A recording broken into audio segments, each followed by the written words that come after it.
memang kita bicara bagaimana ini soal online worship dan pelayanan pastoral.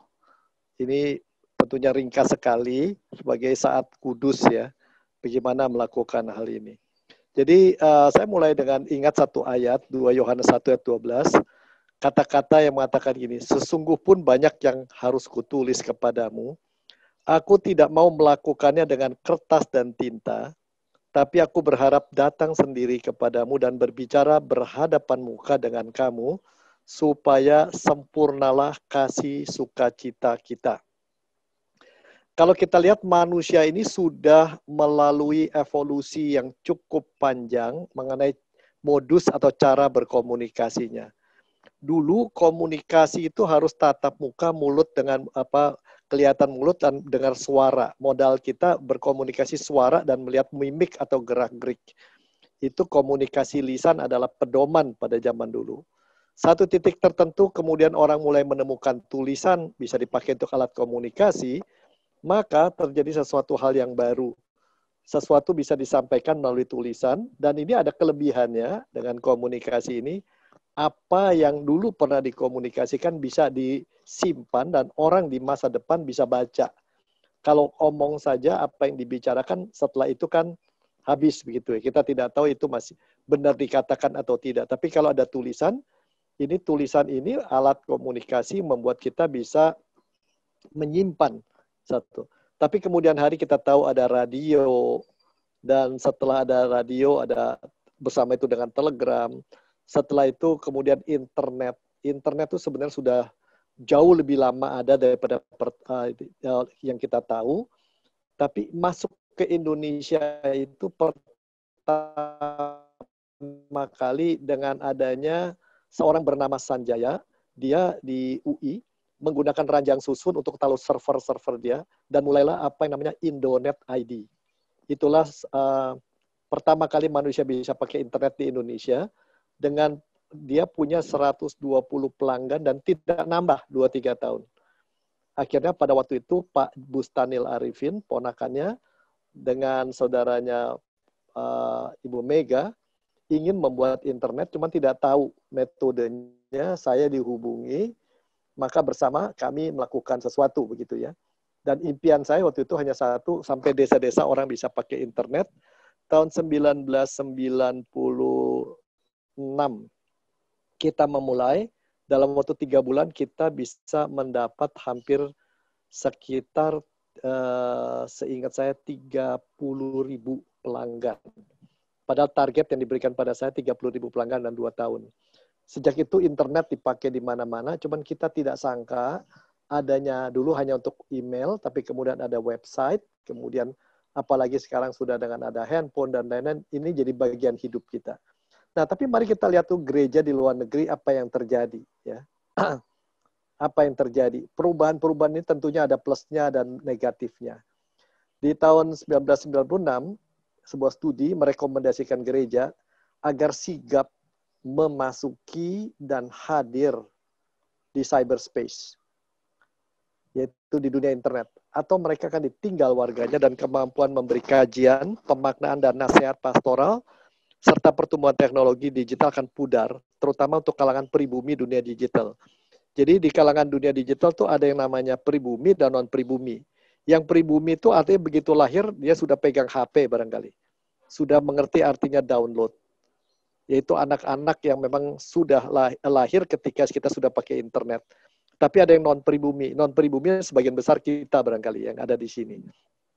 Nah, ini tahun 96 sudah ada studi ya di gereja-gereja di Amerika supaya memasuki dunia ini dan mengamati. Nah, di tahun 2020, seorang bernama George Barna, ini ahli riset gereja ya di Amerika, tapi meriset kemana-mana, dia menunjukkan bahwa lepas apa yang hilang dalam worship service online, kebaktian online, gereja masa depan akan terdiri dari 30% orang Kristen yang biasa dengan online worship dan Bible study dan pastoral proses. Ini seluruh dunia. Satu hari pendetanya mengatakan setiap kita ibadah, mari kita juga rekam dan rekamannya dibagikan pada siapa yang mendengar, sehingga pada setiap ibadah 400 yang dengar, 400 hadir, 700 di luar gereja mendengarkan itu. Tapi lama-lama gerejanya satu hari jadi 3.000 yang ikut kebaktian, 4.000 yang dengar dari mana-mana. Dan itu bisa pergi datang. Itu bukan karena mereka kota dan sebagainya. Itu disebut cyber church ya. Nah, tapi ada problem nomor 3. Ternyata kita orang yang akses pada internetnya gampang. Entah karena tidak ada dana untuk itu, tidak bisa beli kuota dan lain-lain ya. Misalnya baru-baru ini di Gunung Kidul, Wonosari itu begitu banyak anak-anak tidak bisa sekolah lagi karena tidak punya HP. Mencari HP dan seorang teman GBI ngasih saya uang, saya belikan cukup uang untuk mereka punya HP semua untuk bahkan Wi-Fi-nya. Nah, yang seperti itu istilahnya digital divide, ada yang terpisah, ada yang biasa pakai, ada yang enggak. Entah karena kaya dan miskin, kota dan desa, atau berpendidikan dan tidak. Ya. Atau soal eklesiologi, ada yang berasa gereja harus ragawi, tidak boleh begitu. Ada yang berpendapat begitu. Dosen sekolah teologi juga ada yang berpendapat begitu. Ya.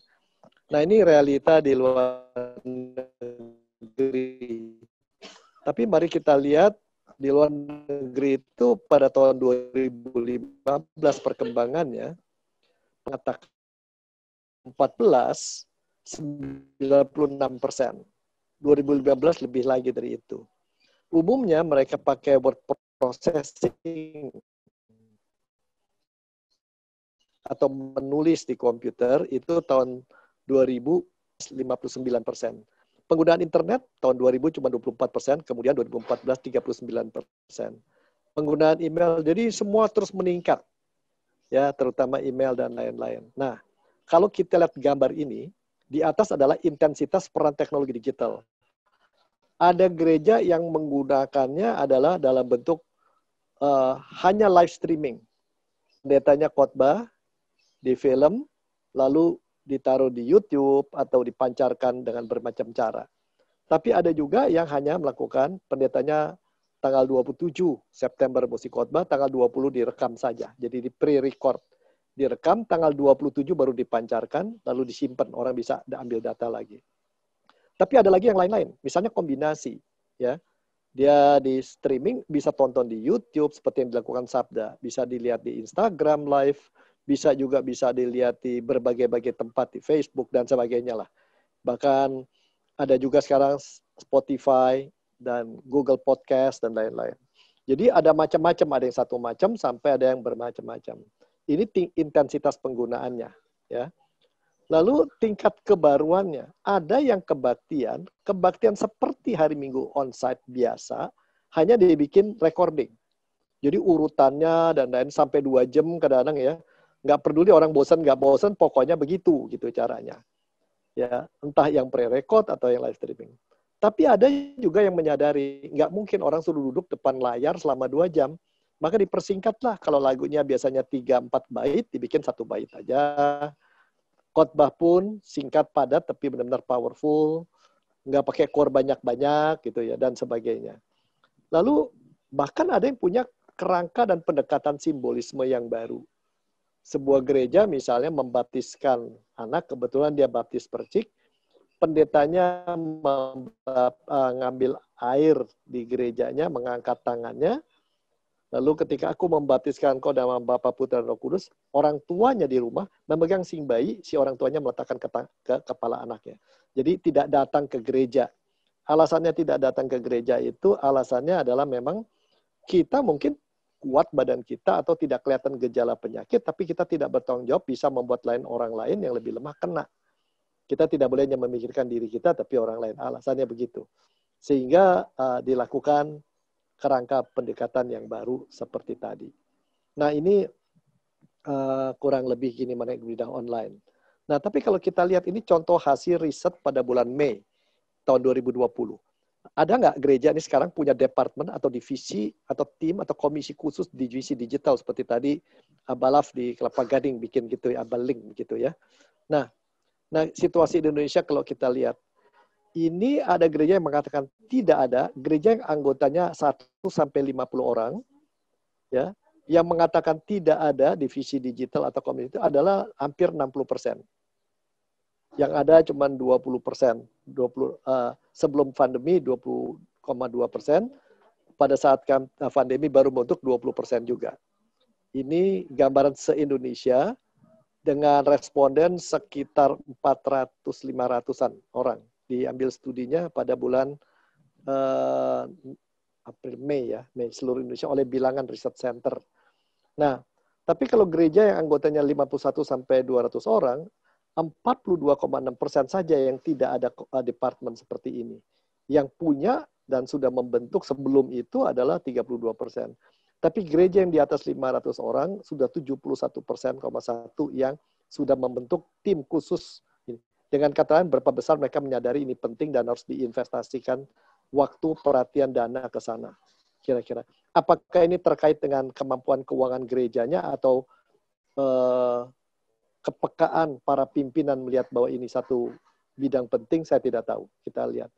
Tapi kalau kita lihat lebih lanjut, di sini ya, sebelum pandemi ini, sebelum gereja telah membuat aset digital. Aset digital itu adalah harta digital berupa khotbah, pujian penyembahan, renungan dalam bentuk video, siaran langsung, YouTube. Berapa banyak gereja yang melakukan gini ya. Misalnya saya tahu di sekitar tempat kami di Kayu Putih, tidak di sana ada GKBJ di Atagaring. Mereka tuh setiap kebaktian sebelum pandemi, kebaktian jalan terus, tapi direkord juga, dipancarkan juga, masuk ke YouTube juga. Jadi perpustakaan mereka kalau setahun 52 minggu, paling kurang punya 52 khotbah. Orang bisa punya perpustakaan khotbah, topik apapun banyak di sana. Yang mengatakan gereja yang tidak dan ini, gereja mainstream, gereja-gereja suku, gereja-gereja yang banyak berasal dari Eropa, yang mengatakan tidak itu hampir 70%. Ya, ini sebelum pandemi. Gereja Injili 66%. Gereja Pentakosta Karismatik 54,5%. Ini menarik ya. Yang mengatakan iya berbanding juga yang Pentakosta Karismatik yang paling menyadari dan sudah ambil peran besar di sini. Nah, ini catatan kecil buat kita di seluruh dunia, gereja-gereja dari kalangan Pentakostal, karismatik, neo-karismatik, atau apostolik adalah gereja yang pada saat ini terus berkembang dengan kecepatan sangat tinggi, terutama di belahan bumi selatan. Brasil, Afrika Selatan, India, Ceylon, dan berbagai-bagainya luar biasa pertumbuhannya. Jadi mereka sangat perhatian pada sosial juga tinggi dan pada dunia digital sangat tinggi. Ini kenyataan ya. Kita lihat lebih lanjut lagi. Nah, berapa banyak produksi tingkat digital ini? Nah, dibandingkan sebelum pandemi dan sesudah. Nah, kita lihat Jabotabek, Jawa dan luar Jawa. Yang kalau lihat pendek saja datanya, yang di Pulau Jawa ini, di luar Jabotabek, ini yang paling tinggi peningkatannya, yang 5 kali lipat sekian.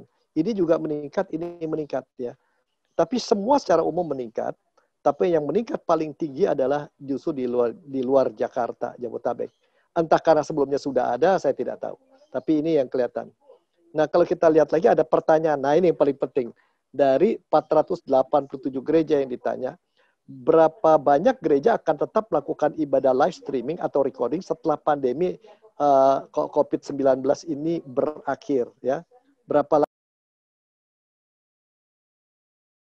akan berakhir setelah ini? Yang mengatakan kami tetap akan melanjutkan adalah 7,2%. Yang belum memutuskan 42,9%, yang tetap melanjutkan 49,9%, setengah dari gereja-gereja akan tetap ada ibadah lain. Apakah ini bareng dengan gereja onsite ataukah onsite-nya di live streaming, ya maksudnya gitu, ataukah ada nanti sendiri onsite, ada juga live streaming, itu belum ditentukan. Tapi mereka antusias, mereka menyadari online ini adalah satu peluang dari Tuhan.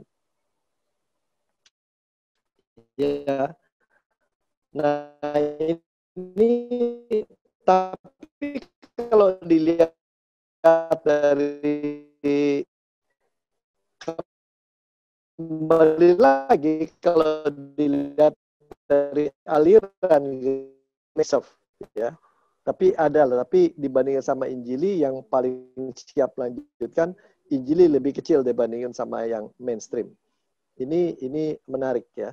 Nah, lalu mari kita lihat dulu ini keseluruhan dari sudut ilmu komunikasi. Kalau kita tahu komunikasi ini penyampaian pesan dari satu pihak ke pihak lain. Berarti ada pengirim pesan, satu atau dua pihak, satu orang atau dua orang. Ada penerima, yang ada banyak jenis penerimanya. Di tengah kita tentu ada yang orang tua, ada yang baby boomer, ada yang X, ada yang Y, ada yang milenial, alpha, dan sebagainya ya. Nah, terus ada isi pesannya. Tapi kita mesti ingat, konten atau isi pesan itu sedikit banyak ditentukan oleh mediumnya. Entah kalau Anda mengatakan jatuh cinta pada orang, aku cinta padamu melalui surat, atau WA message, atau melalui sepotong kembang, atau ngomong sendiri kan beda itu, terpengaruh. Lalu ada channelnya. Bisa melalui mulut, bisa melalui surat, bisa melalui radio, bisa melalui ini. Tapi ada konteksnya. Konteks sekarang ini adalah konteks di mana dunia digital ada cyber church segala. Dan ada feedback. Ada engagement orang terlibat apa enggak, dan ada yang hilang. Setiap berita yang kita kirim, pasti ada yang hilang atau yang terdistorsi. Selalu ada. Ya, apalagi kalau disengaja. Nah, mari kita lihat kajian gereja terhadap teknologi, pandangan gereja pada teknologi. Gereja Roma Katolik dan Gereja Ortodoks Yunani memiliki posisi yang jelas sejak tahun 2006. Mereka katakan teknologi sendiri tidak berbahaya. Bahkan seorang kardinal mengatakan ya adanya eklesiologi dari bawah. Artinya peran gereja, memang gereja itu satu lembaga, gereja juga persekutuan di mana terasa sentuhan Tuhan, ada sakramen perayaan untuk masa depan, masa akhir zaman. Gereja adalah pemberita Injil, gereja juga tempat orang saling melayani. Dan karena itu teknologi cuma alat selama itu masih bisa jalan, peran-peran gereja itu, kata dia. Nah, kalau bicara soal teknologi dan gereja, ada orang mengatakan, apa sih pemahaman orang tentang gereja? Kita bisa lihat dari metafor atau apa ya, yang mereka pikirkan. Metafor itu adalah mengungkapkan satu konsep dengan apa yang kita alami. Kita dengar dari Alkitab, gereja itu adalah tubuh Kristus. Berarti kan saling terkait, kaki, tangan, saling mata. Gitu. Ada yang sebut gereja itu bahtera, artinya banyak gelombang tapi jalan terus. Gereja ada keluarga besar, tidak rapi tapi ada kasih. Gereja ada arak-arakan, maju terus. Rumah Allah, ya di mana kehadiran Allah nyata, kita sembah di sana. Kumpulan domba Allah, yaitu sekumpulan orang yang menantikan tangan Tuhan mengembalakan kita. Peziarah, semua itu menggambarkan satu hal yang sama ya. Ada relasi. Inti gereja adalah adanya relasi. Relasi yang dipupuk dalam perjumpaan ragawi. Dari dulu begitu. Gereja ada itu karena orang berjumpa bersama. Murid-murid pertama kan di dalam ruangan tertutup secara ragawi. Jemaat pertama kumpul, saling makan, saling berbagi harta secara ragawi. Relasi dipupuk dalam perjumpaan ragawi. Sehingga ada asumsi kalau ragawinya nggak muncul, pertemuan secara jasmani nggak muncul, hilang nih relasinya gitu. Kedua, ada relasi yang mengambil tempat pada waktu yang sama dalam perjumpaan. Ya, sebagai persekutuan yang disebut persekutuan misi atau persekutuan di mana masa sentuhan Tuhan, di mana kita merasa menyatu dengan Tuhan gitu ya, di mana kita bisa saling melayani dan kita merayakan akhir zaman kedatangan Tuhan kedua kali begitu. Dan ini relasi itu yang sangat harus ada di waktu yang sama gitu ya. Jadi kalau orang kebaktian nggak boleh telat gitu ya. Nah kemudian ini semua metafor itu, pemahaman tentang gereja itu menggambarkan adanya relasi dipupuk dalam perjumpaan di lokasi yang sama. Lokasinya sama, tempatnya sama. Ya. Saya pernah terlibat pelayanan gereja bawah tanah di RRC. Itu kalau pikir-pikir, ya mungkin waktu itu sangat muda, nekat sekali ya. Udah tahu waktu itu ditangkap, kalau tangkap. Saya datang juga dengan paspor, hanya paspor dosen. Masuk ke sana, sengaja kita kumpul di rumah orang, di tempat yang paling pojok malam-malam, jam 9 mulai ibadah, antara kita 20 orang, di depan polisi. Dan ketika ketahuan kita lari kian kemari, tapi kita tetap mencari tempat untuk kumpul bersama di lokasi yang sama. Menarik ya. Jadi relasi itu seragawi, di tempat sama, waktunya sama. Lalu ada gerak maju. Kalau lihat gereja adalah peziarah, arak-arakan, barisan tentara Allah itu maju terus ke masa depan. Berarti gambarannya gitu, ya. Nah, kalau demikian, kita lihat lebih lanjut lagi. Saya saat itu orang ya. Tapi kita di gereja memasuki era digital. Era digital itu Anda suka nggak suka, pemakai handphone di Indonesia itu begitu besarnya. Ya. Kalau kita nggak pakai handphone jadi aneh gitu ya. Ada sih orang nggak pakai handphone, saya juga kadang-kadang entah sengaja atau memang tidak mau kebaca digital signalnya gitu ya, trace-nya nggak ketahuan. Nah, pertama dalam era digital itu ada demokratisasi informasi. Kita bisa dapat informasi apa saja di mana saja dengan gampang. Udah tahu Wikipedia, dapat mau cari apa juga gampang gitu ya. Kedua, demokratisasi definisi. Bahkan apa ini, definisinya apa, tinggal dicari aja di dalam ensiklopedi yang ada di bertebaran di internet. Jadi cepat sekali begitu ya. Saya pernah ada yang bertanya, itu wanita Samaria yang ketemu Tuhan Yesus di sumur itu, setelah dia ketemu Tuhan Yesus, jadi apa gitu ya. Saya juga nggak pernah tahu, karena di Alkitab kan nggak ada ceritanya. Tapi melalui internet, ketika periksa, ternyata di gereja-gereja besar, ya, yang anggotanya tuh ratusan ribu orang, setahu saya di Eropa Timur, di Mesir, Syria, Lebanon dan sekitarnya, dia dianggap orang yang kemudian mati menjadi martir dan dianggap sebagai orang kudus. Namanya, lupa pakai P namanya, Fonesi atau siapa gitu. Nah, itu kita bisa dapat definisi itu. Apa benar? Nggak tahu, tapi banyak gitu. Dan ini adalah saat di mana orang berekspresi. Setiap orang rajin berekspresi. Lalu mengeksplorasi segala hal secara mandiri. Kita khotbah, dia buka HP, dia lihat khotbah kita, benar apa enggak nih ya, tafsiran Alkitabnya. Lalu orang suka dengan kolaborasi dengan mereka yang sehati. Lintas gereja. Dan mobilitas tinggi. Orang pindah sana, pergi sini, dan lain-lain. Ini kenyataan. Dalam dunia seperti ini, dengan adanya pandemi, ini ternyata mobilitas tinggi jadi lockdown, jadi karantina. Banyak anak muda stres karena itu. Suami istri mau bercerai karena berkelahi, terus jadi suami istri yang full time. Individualitas digantikan harus bersama keluarga terus. Demokrasi informasi dan ekspresi tetap. Demokrasi definisi, eksplorasi mandiri tetap. Kolaborasi tetap meningkat. Tapi bagaimana di gereja kondisi ini? Nah, kembali pada peran gereja. Ini kita kalau lihat hubungan teknologi dengan gereja, apalagi sebagai sekretan, kita mesti tanya dulu, sebenarnya ukuran keberhasilan gereja itu apa sih? Ya. Nah, beberapa teman mengatakan, gereja yang berhasil itu dari sudut persekutuan, ada sense of identity. Inilah identitas kita sebagai anak Tuhan. Dan mereka memiliki rumah Tuhan bersama. Mereka mengalami sentuhan Tuhan dan keintiman dengannya, bahkan hubungan yang sangat khusus dengan Tuhan. Di jemaat kami selalu ngomong gitu. Kamu datang ke sini tidak hanya jadi orang beragama. Kamu harus mengalami kesentuhan Tuhan, keintiman dengannya, bahkan kamu menikmati. Hubungan intim artinya menikmati kehadiran dia dan mencari lagi terus-menerus. Bukan hanya doktrin, bukan hanya keaktivitas, bukan hanya menambah gedung gereja dan hanya menambah dengan program-program.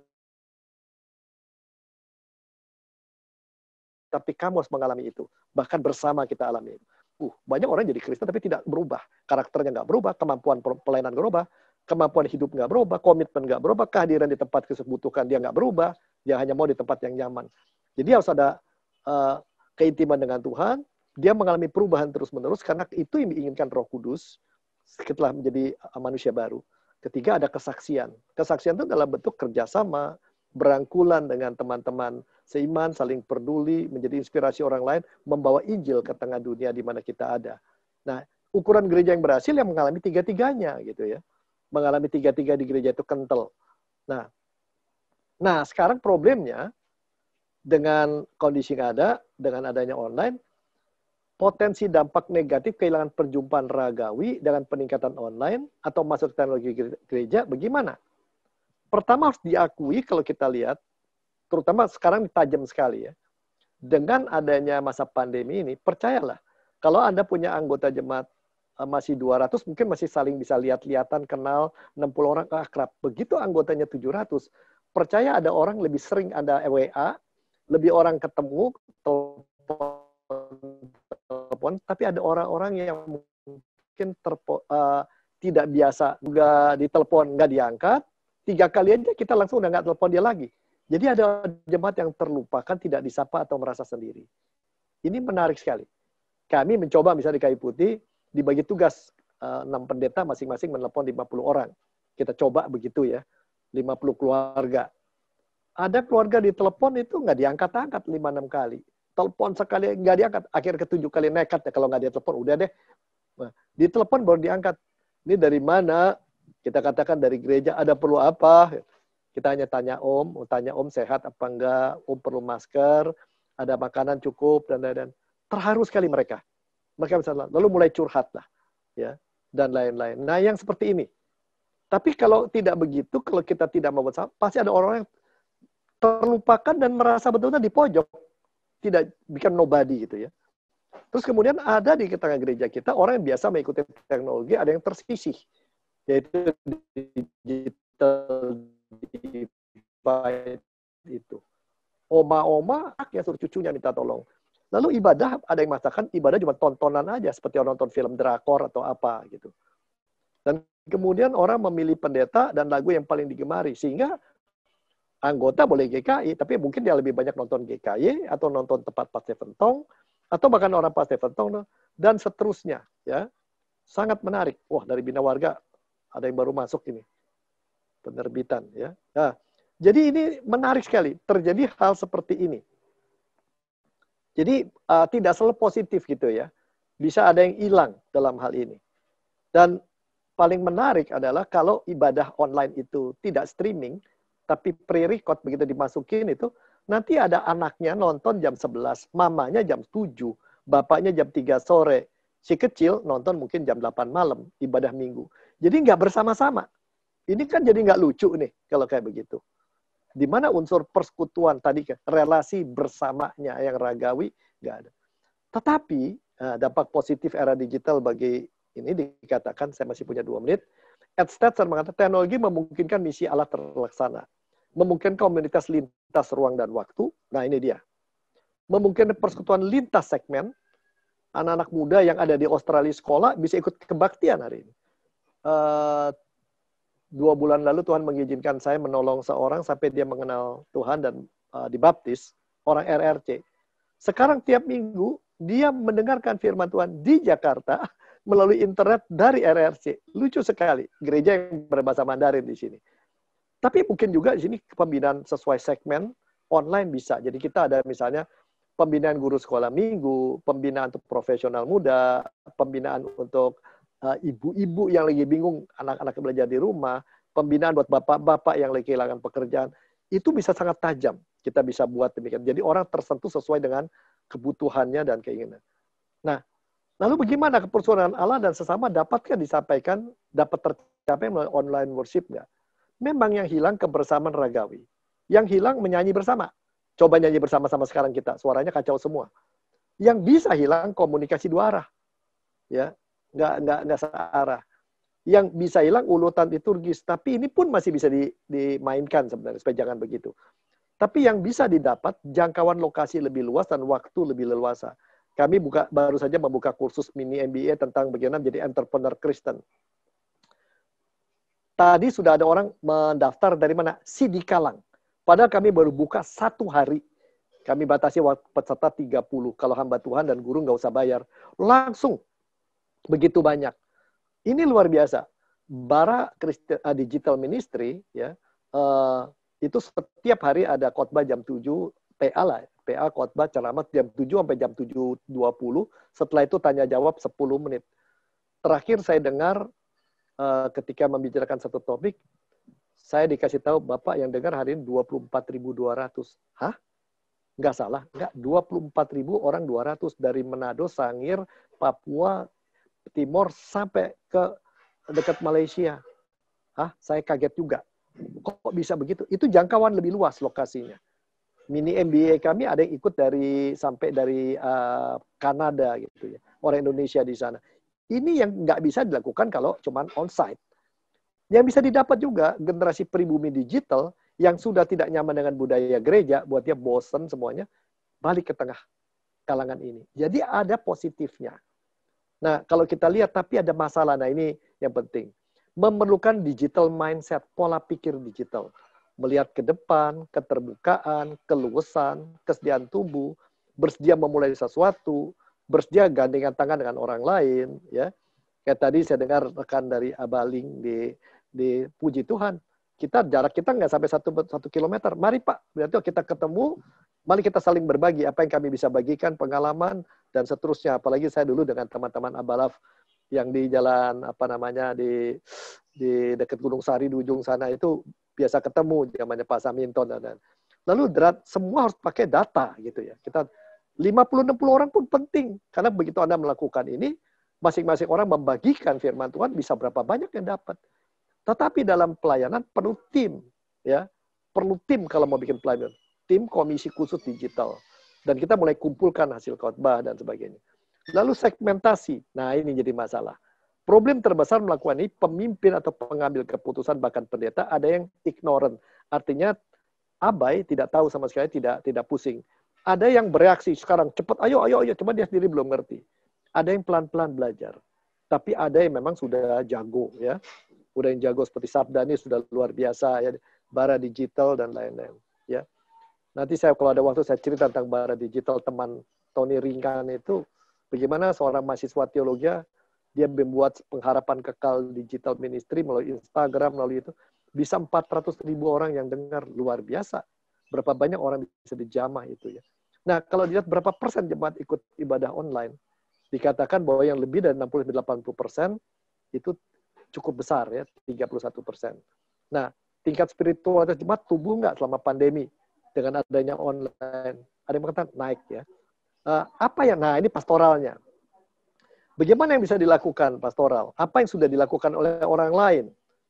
Yang pakai WhatsApp dan Line 91,4%. Saya sendiri mengalami situasi di mana seorang hampir bercerai, melalui WhatsApp 2-3 kali terjadi perubahan. Bahkan ini panen ya, melihat 2-3-4 orang dibaptis yang kita sudah lama doakan, nggak muncul-muncul, akhirnya mau dibaptis juga ya. Nah, pengiriman bahan bacaan, pengiriman video, kunjungan, ya ini sekian banyak gereja sudah melakukan hal ini. Ya, tadi dikatakan saya di Bina Warga, saya masih di sana co-director di sana.